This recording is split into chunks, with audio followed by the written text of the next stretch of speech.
The hood was ripped from Veronica's head, and blinding light flooded her vision. She gasped, choking on stale air as the world slowly came into focus. Cold concrete beneath her.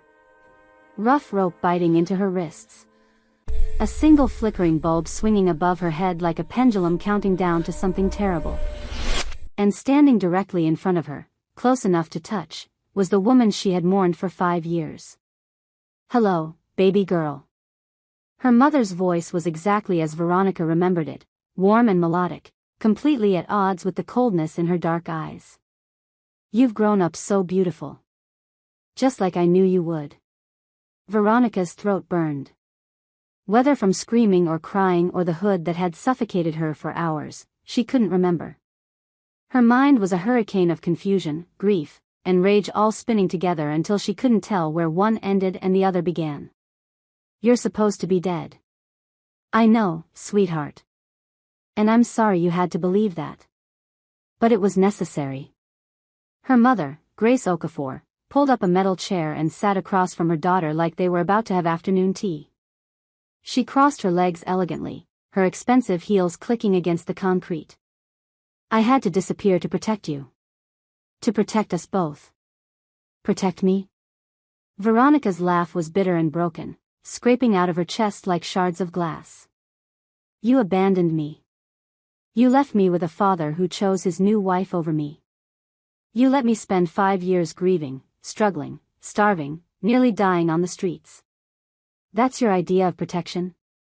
Grace's perfectly composed face flickered, the first crack appearing in her armor.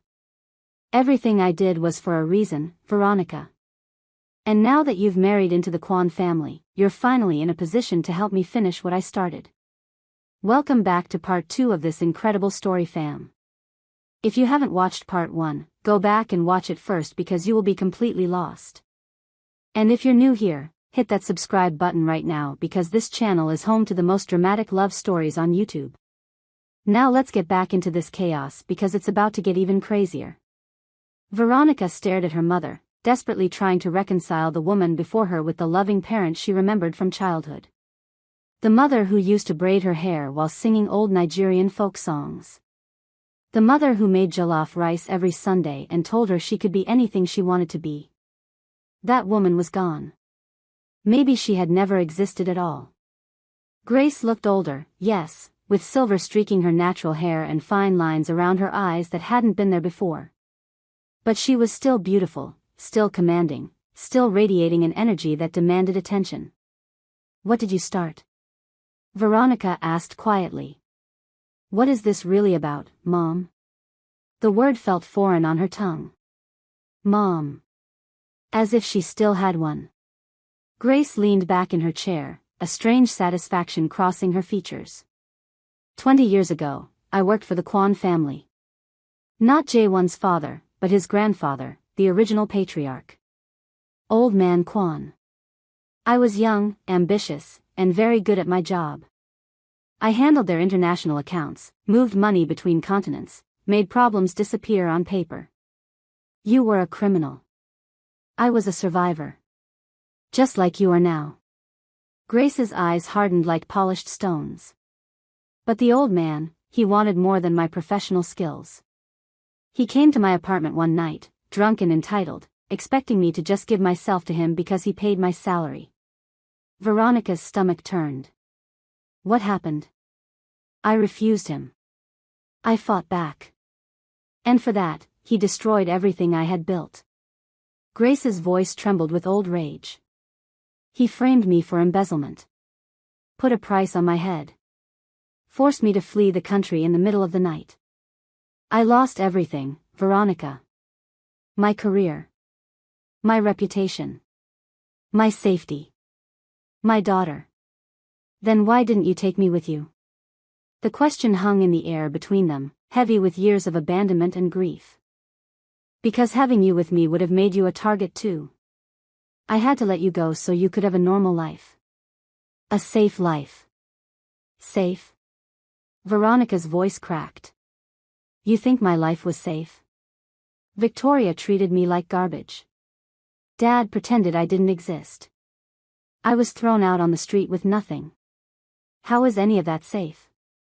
Grace stood abruptly, pacing the small room like a caged animal. I didn't know how bad it would get. By the time I realized what Victoria was doing to you, you were already surviving. Already strong. And I was already too deep in my plans to surface without destroying everything. What plans? Grace stopped pacing and turned to face her daughter. The only thing I managed to take when I fled was evidence. Documents, recordings, photographs. 30 years of proof showing every dirty deal the Kwon family ever made. Enough to bring down their entire empire. Veronica's blood ran cold. That's what those men at the mansion were talking about. That's what they wanted. Yes. And now that you've married Jae-won, you can help me access his private files. Security codes. Bank accounts. The evidence I have is damning, but with inside information, it becomes devastating. You want me to betray my husband. I want you to help me get justice. By destroying the man I love? The words slipped out before Veronica could stop them. Grace's expression shifted, surprise flickering through her carefully controlled features. Love? She laughed, but there was no humor in it. You've known him for 2 weeks. That's not love. That's infatuation. Stockholm Syndrome, maybe. He bought you with money and comfort, and you're confusing gratitude for something deeper. You don't know anything about what I feel. I know you're my daughter. I know you're smarter than this. Grace crouched down, bringing her face level with Veronica's. Jae-won Kwon is a criminal, baby girl. His family has killed people. Destroyed lives. They profit from suffering every single day. Whatever sweet nothings he's whispered in your ear, that doesn't change what he is. And what are you? You kidnapped me. You're holding me prisoner. How are you any better than them? Grace's hand shot out, slapping Veronica across the face so hard her head snapped to the side. Stars exploded across her vision, and she tasted blood where her teeth had cut the inside of her cheek. I am your mother. Grace's voice was ice. I sacrificed everything for you. Everything. And you're going to throw it away for a man in a wheelchair who can't even protect you from his own enemies?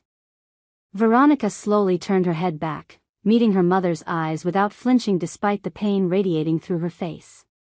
He's more of a man than anyone you've ever known.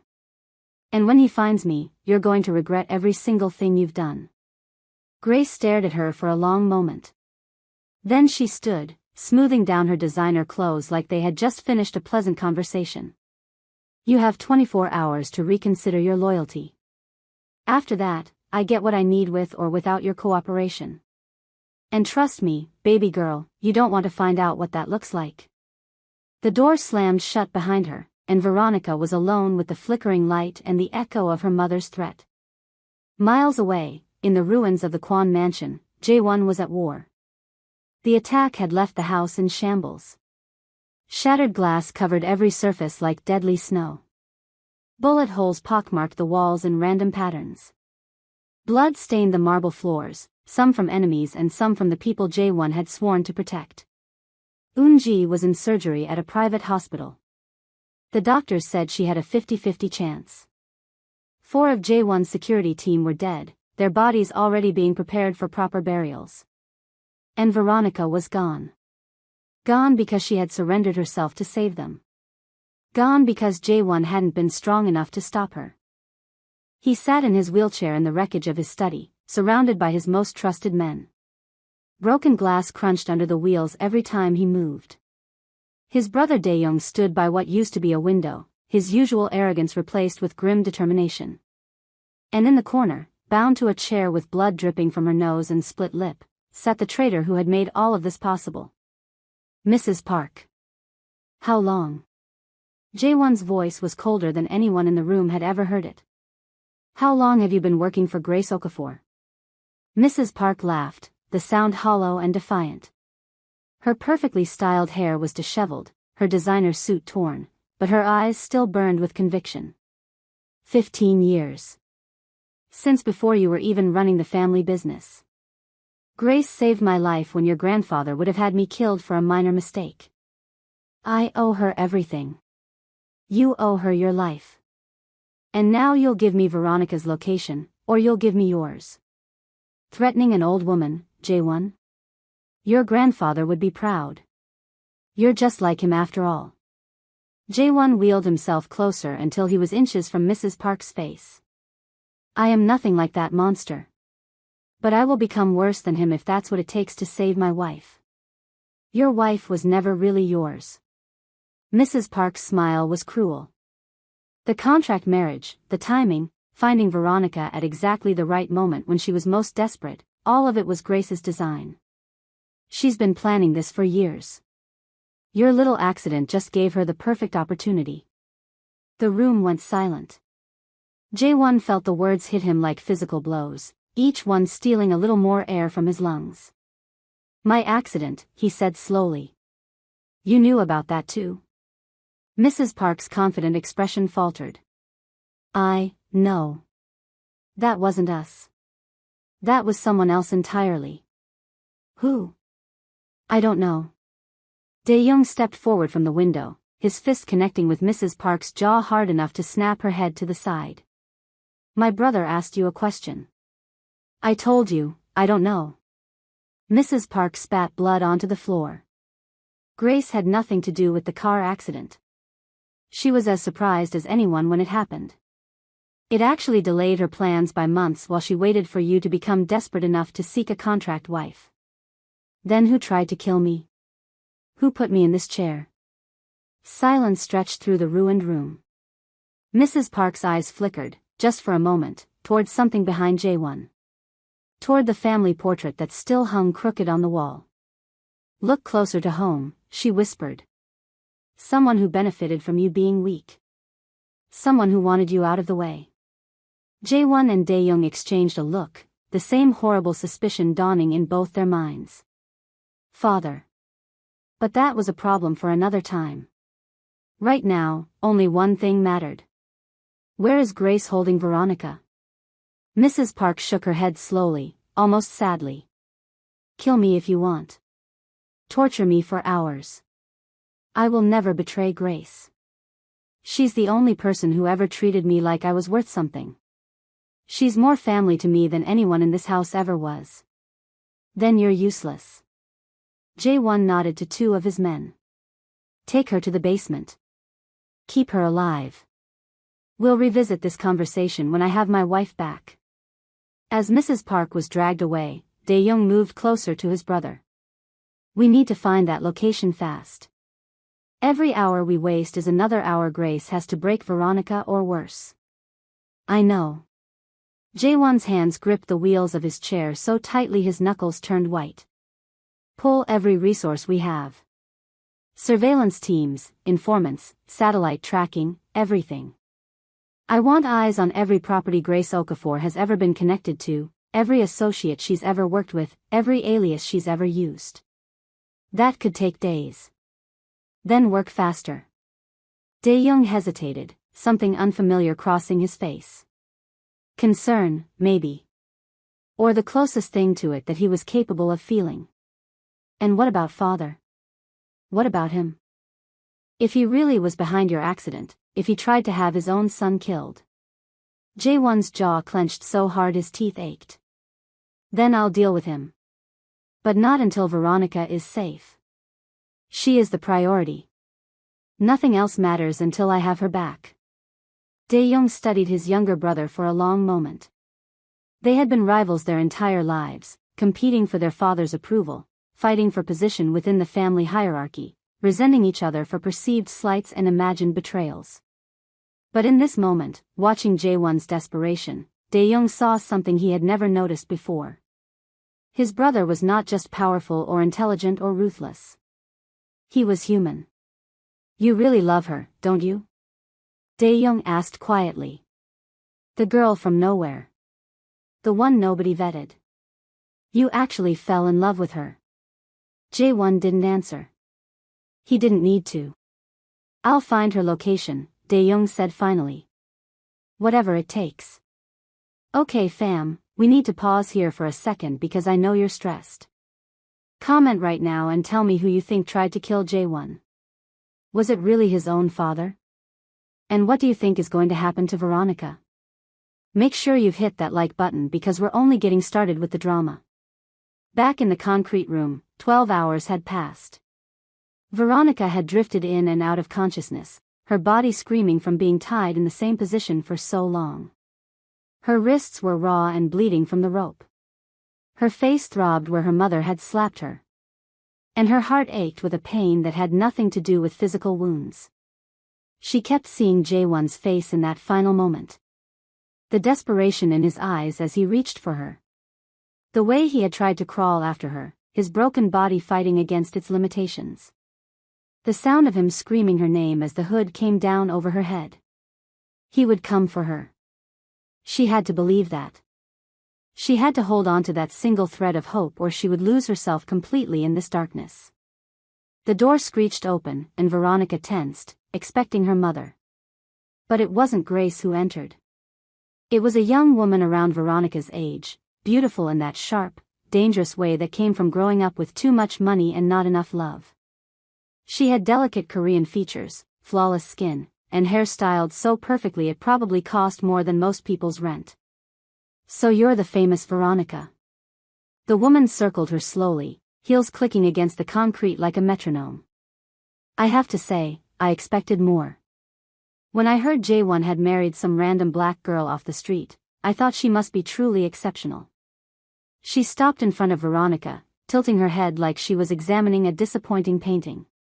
But you're just ordinary. Nothing special at all. Who the hell are you? The woman smiled, and it was cruel enough to cut glass. Hannah Park. Jae-won's real fiancée. Or I was supposed to be, before you came along and complicated everything. Veronica's blood went cold. The arranged marriage. The contract that Jae-won's father had mentioned at the mansion before everything exploded into chaos. This was the woman who was supposed to become Mrs. Kwon. You're working with my mother. Working with her? Hannah laughed, the sound high and mocking. Sweetie, I'm funding her entire operation. Grace needed resources to execute her brilliant revenge plan. I needed Jae-won's little contract wife out of the picture. It was a perfect partnership. You want him that badly? A man who clearly doesn't want you? A man in a wheelchair who chose a stranger over you? Hannah's smile flickered, something ugly passing behind her eyes. I don't want him. Honestly, the thought of touching him makes my skin crawl. Who wants a cripple for a husband? She wrinkled her nose in disgust. What I want is what marrying him gives me. Power. Position. Control of the Kwon Empire when his pathetic father finally dies. Jae-won is just a means to an end. A stepping stone. He'll never marry you. He won't have a choice. Hannah leaned closer, her expensive perfume overwhelming in the small space. By the time Grace is done leaking evidence against his family, the Kwon Empire will be in ruins. His father will be arrested or dead. His brother will flee the country like the coward he is. And Jae-won will be desperate, broken, willing to do anything to save what's left of his legacy. That's where I come in, offering salvation in exchange for a wedding ring and complete control. You've thought of everything, haven't you? I have. It's what I'm good at. Hannah straightened, adjusting the collar of her designer jacket. Your mother wants your cooperation. Help her access Jae-won's private files. Give her the passwords, security codes, account numbers. Do that, and she might let you live. You could disappear somewhere far away, start fresh, pretend none of this ever happened. And if I refuse? Then Grace will get the information anyway, just through more persuasive methods. And you'll die knowing that your sacrifice meant nothing. Hannah shrugged carelessly. Your choice, really. Veronica looked at this woman, this entitled, scheming, heartless woman who thought of people as chess pieces to be moved and discarded. She thought about everything she had survived to get here. The poverty. The rejection. The nights sleeping in cafe booths. The moment she signed that contract, not knowing it would change everything. And she thought about Jae-won. The way he looked at her like she was precious. The way he held her like she mattered. The way he fought for her despite every limitation of his broken body. Something shifted inside Veronica's chest. The fear that had been gripping her heart transformed into something harder. Sharper. More dangerous. Go to hell. Hannah blinked. Excuse me? You heard me. Veronica's voice was steady now, stronger than it had been since she woke up in this nightmare. I'm not helping you. I'm not helping my mother. And when Jae-won finds me, because he will find me, I'm going to personally make sure you regret every single word that just came out of your mouth. For a moment, Hannah looked genuinely surprised. Women tied to chairs in concrete rooms weren't supposed to make threats. Then she laughed, the sound dripping with condescension. You really think he's coming for you? He's a cripple, Veronica. A broken man in a wheelchair. What's he going to do, roll in here and play hero? Please. He's more of a man than anyone you've ever known. More than you deserve. More than you could ever understand. Veronica leaned forward as far as her bonds would allow, meeting Hannah's eyes with fire in her own. And you're going to learn that the hard way. Hannah's amusement faded into something darker. Colder. More dangerous. We'll see about that, she whispered. She left without another word, the door slamming behind her hard enough to rattle the walls. And Veronica was alone again, in the dark, with nothing but her faith in a man everyone else seemed determined to underestimate. 48 hours after Veronica was taken, Jae-won finally got the break he needed. It came from an unexpected source. One of Dae-young's informants had managed to track the convoy of vehicles that had taken Veronica from the mansion. The trail led to an abandoned warehouse district on the outskirts of the city, a maze of crumbling buildings and rusted equipment that provided perfect cover for someone who didn't want to be found. Surveillance confirmed at least 20 armed guards patrolling the perimeter. Multiple points of entry, all heavily monitored. And heat signatures inside the main building suggesting 4 to 5 people, one of whom was positioned in what looked like a holding cell.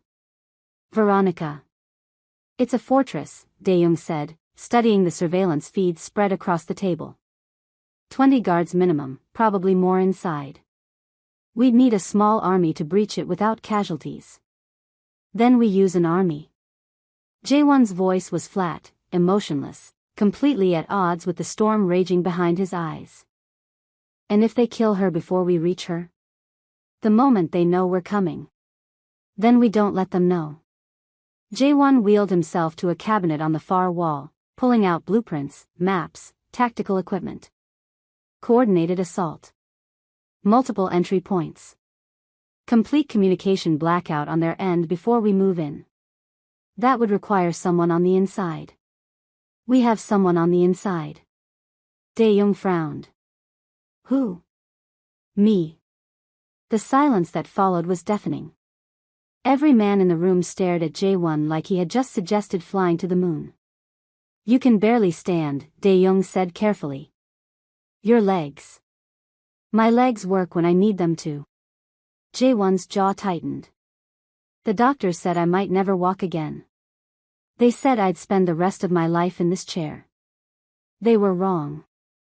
I've been doing physical therapy for months, pushing past every limit they set. I can walk with support. Not far, not fast, but enough. Enough to get killed. Enough to save my wife. Jae-won met his brother's eyes, and there was no room for argument in his gaze. I'm not asking for permission, Dae-young. I'm going. The only question is whether you're coming with me. Another long pause. Then Dae-young sighed, running a hand through his perfect hair until it was disheveled. You're insane, he said finally. But I suppose that's a family trait. Is that a yes? It's an I'm not letting my idiot brother get himself killed without me there to watch. Dae-young grabbed a tactical vest from the cabinet, checking the weapon holstered inside. Let's go get your wife. The assault began at 3 in the morning. Jae-won's team moved through the warehouse district like ghosts, taking out perimeter guards with silent precision. Each fallen body was quickly concealed. Each neutralized threat brought them closer to the main building where Veronica was being held. The wheelchair was impossible in this terrain, so Jae-won had done something he hadn't attempted since the accident. He was on his feet, supported by military-grade leg braces hidden beneath his tactical pants. A cane in one hand. A gun in the other. And sheer determination holding him upright when his body screamed at him to fall. Every step was agony. His spine felt like it was filled with broken glass. His legs threatened to buckle with each forward motion. Sweat poured down his face, mixing with the grim determination in his eyes. But he kept moving. For Veronica. Only for Veronica. They breached the building through a maintenance entrance on the east side, encountering minimal resistance. Dae-young's team took point, clearing rooms with brutal efficiency while Jae-won and his personal unit followed close behind. Then, on the third floor, Jae-won heard it. Her voice. Faint, muffled by walls and distance, but unmistakable. You can't keep me here forever. He moved faster, ignoring the pain, ignoring the protest of his damaged body. His men flanked him automatically, forming a protective formation as they advanced down the hallway toward a reinforced steel door at the end. Breaching charge, Jae-won ordered quietly. One of his men planted explosives while the others took position. Weapons ready. Hearts pounding. The moment stretching into eternity. On my mark, Jae-won said, his voice steady despite everything. 3, 2, 1. The door blew inward with a deafening roar. Jae-won was through before the smoke cleared, his gun raised, his eyes scanning the chaos until they found the only thing that mattered. Veronica. Tied to a chair in the center of the room.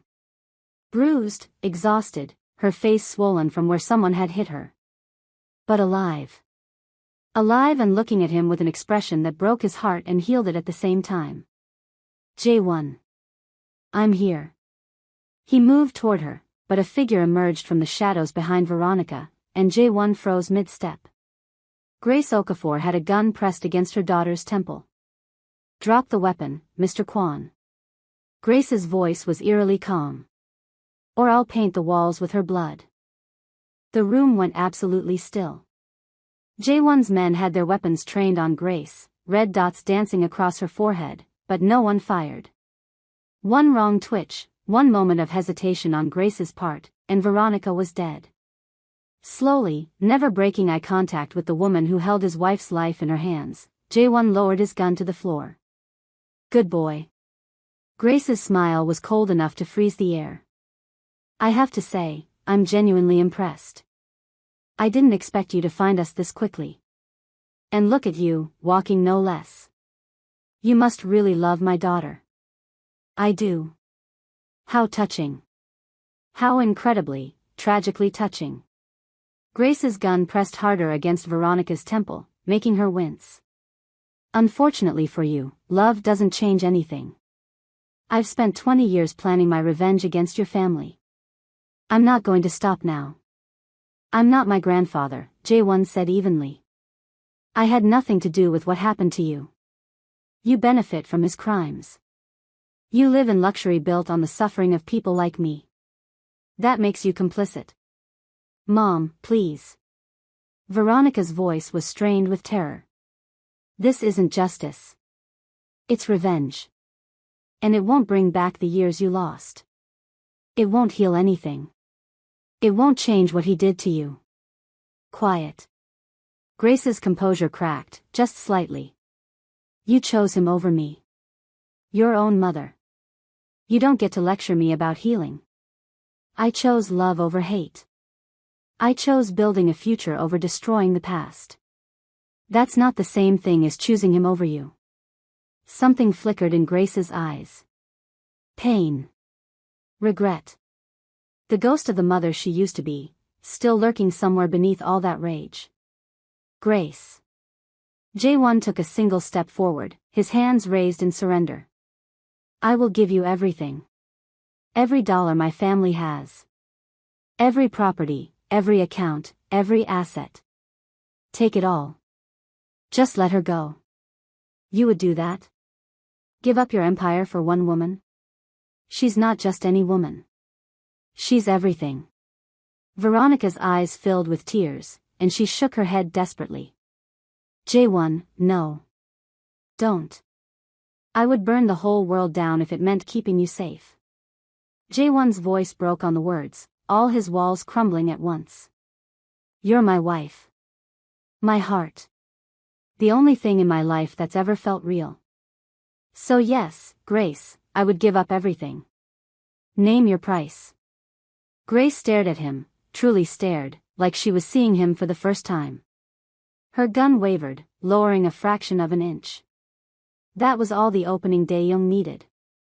The shot came from behind Grace, from a position no one had seen him take during the confrontation. The bullet struck her shoulder, spinning her away from Veronica as she screamed in pain and fury. Jaewon lunged forward, a knife appearing in his hand from nowhere, slicing through Veronica's bonds in 3 quick movements. She fell into his arms, sobbing, her hands fisting in his tactical vest like she would never let go. You came, she gasped. You actually came for me. I'll always come for you. He held her tighter, pressing kisses to her hair, her forehead, her tear-stained cheeks. Always. No matter what. Always. Behind them, Dae-young secured the wounded Grace while the team swept the building for remaining threats. Hannah Park was found hiding in a supply closet on the 2nd floor, her designer clothes stained with fierce sweat, her perfect composure completely shattered. Please, she begged as they dragged her out. Please, I'll do anything. I have money. I have connections. I can help you.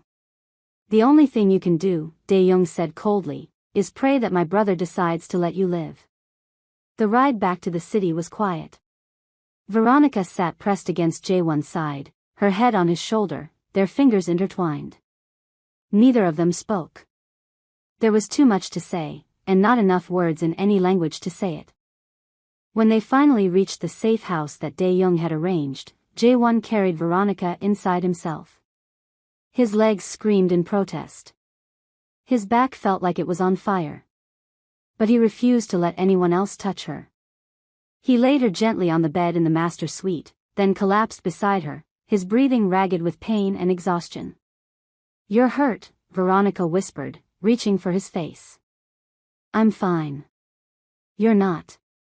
You can barely move. I can move enough. He caught her hand, pressing his lips to her palm. I would have crawled to you if I had to. Through fire. Through hell. Through anything. She kissed him then, soft and desperate, tasting like tears and relief and something that felt terribly like forever.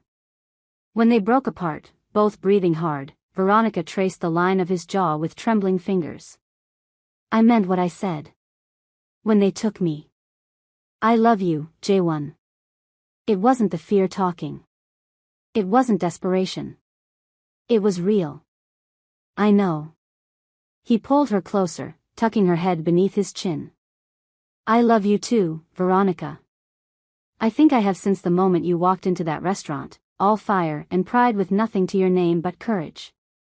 What happens now? Now we rest. Tomorrow we deal with your mother, with Hannah, with all of it. But tonight. He pressed a kiss to her hair. Tonight I just want to hold you. Is that enough? It's everything. If you're still with me right now, drop a comment and tell me if you're crying because I definitely am. Also hit that like button and make sure you're subscribed because we're not done yet. The drama continues, fam. The aftermath stretched over weeks. Grace Okafor was arrested, her evidence seized by authorities who were more than happy to have leverage over the Kwon family. But Jaewon's lawyers were excellent, and with careful negotiations, the damage was contained to a few minor operations that could be sacrificed without losing the whole empire. Hannah Park disappeared before she could be brought to justice, but Dae-young had people watching her family, her accounts, her every possible escape route. She would surface eventually. And when she did, she would answer for everything. Mrs. Park was dealt with quietly. Veronica didn't ask for details. Some things were better left unknown. And Eun-ji, miracle of miracles, made a full recovery. She returned to the household thinner and grayer, but with the same warm smile that had welcomed Veronica on her first night as Mrs. Kwon. 1 month after her rescue, Veronica stood in the garden of their new home, watching the sun set over the city.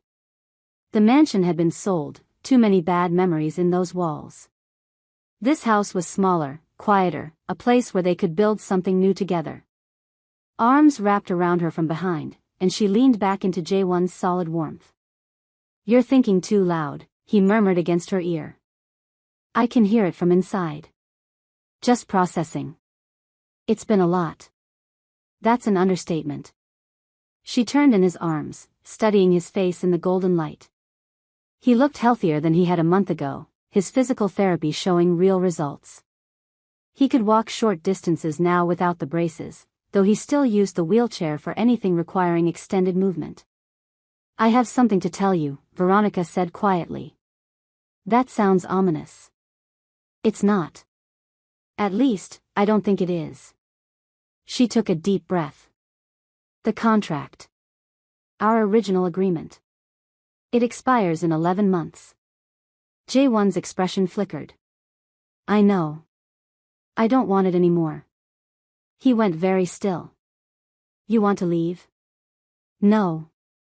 Veronica reached up, cupping his face in her hands. "I want to stay. Not because of a contract or money or any arrangement. I want to stay because I love you. Because you're my husband.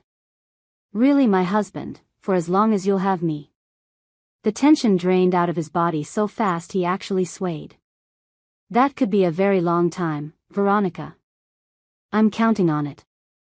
He kissed her then, deep and slow, a promise sealed between their lips.